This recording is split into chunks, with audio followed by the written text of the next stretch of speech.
नमस्कार। आज हम बात कर रहे हैं पैसों और साइकोलॉजी की, खास तौर पर लक यानी किस्मत और रिस्क यानी जोखिम की। हमारे पास मॉर्गन हाउसल की किताब द साइकोलॉजी ऑफ मनी के कुछ आइडियाज़ हैं जो बताते हैं कि सक्सेस या फेलियर में इनका कितना बड़ा हाथ है। हाँ, और हम ये समझने की कोशिश करेंगे कि क्यों जो नतीजे दिखते हैं वो हमेशा हमारे कामों का सीधा रिजल्ट नहीं होते। बिल्कुल, अक्सर कुछ ऐसे फैक्टर्स होते हैं जो दिखते नहीं पर असर डालते हैं। और एक दिलचस्प बात यह है कि पैसों के मामले में शायद कोई चीज़ उतनी अच्छी या बुरी नहीं होती जितनी लगती है। तो इसी पर थोड़ी गहराई से बात करते हैं। चलिए करते हैं।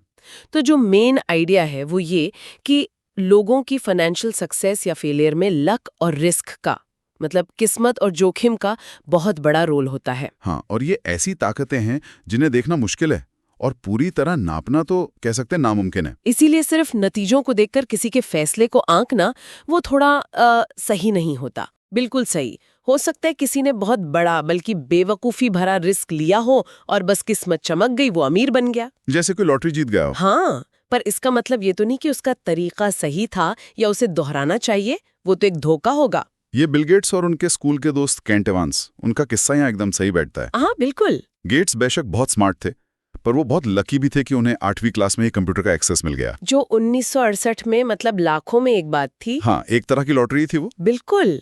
और फिर कहानी का दूसरा सिरा देखिए, केंट इवेंस। गेट्स जितने ही होशियार, शायद कुछ बातों में उनसे भी ज्यादा काबिल। लेकिन हाई स्कूल खत्म होने से पहले पहाड़ चढ़ते हुए एक हादसे में उनकी मौत हो गई।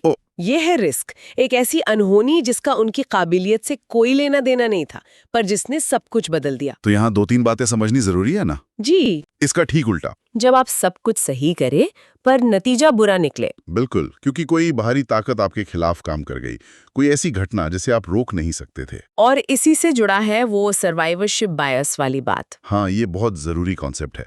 इसका मतलब है कि हम सिर्फ कामयाब लोगों की कहानियां सुनते हैं, बिल गेट्स जैसे लोगों की, और उन हजारों लाखों को भूल जाते हैं जो शायद उसी रास्ते पर चले, उतनी ही मेहनत की पर फेल हो गए। जैसे केंट इवांस। मीडिया हमें सिर्फ विनर दिखाता है तो हमें लगने लगता है कि सक्सेस आसान है या उसका कोई तय फॉर्मूला है। हाँ, ये बात तो है। जैसे पोकर के खेल में होता है, कोई अनाड़ी प्लेयर भी सिर्फ अच्छी किस्मत से कोई राउंड जीत सकता है। हाँ बिल्कुल। और एक माहिर खिलाड़ी सब सही चाल चलने के बाद भी बुरी किस्मत से हार सकता है। पैसा भी कुछ ऐसा ही है क्या? काफी हद तक। पोकर अच्छा उदाहरण है क्योंकि उसमें लक और स्किल का मिक्स साफ दिखता है, पर असल जिंदगी और खासकर फाइनेंस वो और भी पेचीदा है। अच्छा, कैसे? देखिए, यहाँ नियम उतने साफ नहीं होते और दांव वो कहीं ज्यादा ऊंचे होते हैं।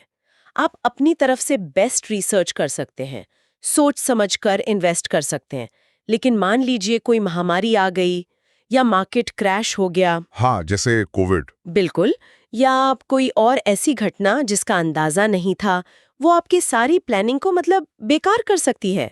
आप प्रोसेस को कंट्रोल कर सकते हैं, पर फाइनल रिजल्ट हमेशा आपके हाथ में नहीं होता। तो फिर इसका आम इंसान के लिए क्या मतलब हुआ? मतलब अगर किस्मत और जोखिम इतने पावरफुल हैं तो हम करें क्या? हाथ पे हाथ धर के बैठ जाएं? नहीं नहीं, बिल्कुल नहीं। इसका मतलब ये नहीं है, बल्कि इससे कुछ जरूरी सबक सीखने हैं। पहला, किसी की सक्सेस देखकर आंख बंद करके उसकी नकल मत करो। हाँ, क्योंकि हमें नहीं पता कि उनकी कहानी में लक का कितना बड़ा अनदेखा हिस्सा है। हमेशा ये सोचना चाहिए, क्या ये स्किल थी या बस सही टाइम पर सही जगह होना। ठीक है। और दूसरा सबक शायद ये कि हमेशा गलती की गुंजाइश रखकर चलो, मतलब एक प्लान बी। बिल्कुल। इसे कहते हैं मार्जिन ऑफ सेफ्टी। दुनिया अनप्रिडिक्टेबल है, कुछ भी हो सकता है। सही बात है। इसलिए थोड़ी ज्यादा सेविंग करना, बहुत ज्यादा लोन से बचना और इन्वेस्टिंग में ओवर कॉन्फिडेंट न होना, ये समझदारी है। अच्छा। सोचिए कि अगर चीजें उम्मीद के मुताबिक नहीं हुई, तब भी क्या आप संभल पाएंगे? आपकी फाइनेंशियल प्लानिंग इतनी मजबूत होनी चाहिए कि वो एक आध झटका झेल सके। मतलब बफर रखना जरूरी है।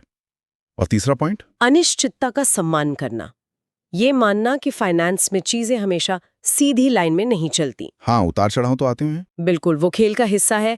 तो उम्मीद सबसे अच्छे की करें, पर तैयारी सबसे बुरे के लिए भी रखें। जरूरत से ज्यादा आशावादी होना उतना ही खतरनाक है जितना निराशावादी होना। एक बैलेंस चाहिए। तो कुल मिलाकर बात यह है कि जो भी फाइनेंशियल नतीजे हमें मिलते हैं वो हमारी मेहनत, हमारे फैसलों, किस्मत और जोखिम, इन सब का एक कॉम्प्लेक्स मिक्सचर है।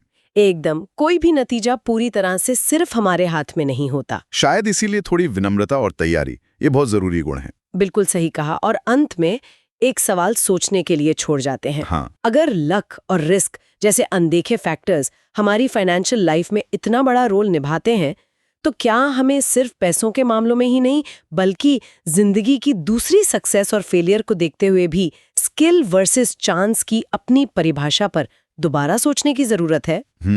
मतलब हम जिसे अपनी काबिलियत समझते हैं, उसमें कितना हिस्सा वाकई हमारा है और कितना सिर्फ सहयोग का खेल है। हाँ, सोचने वाली बात है।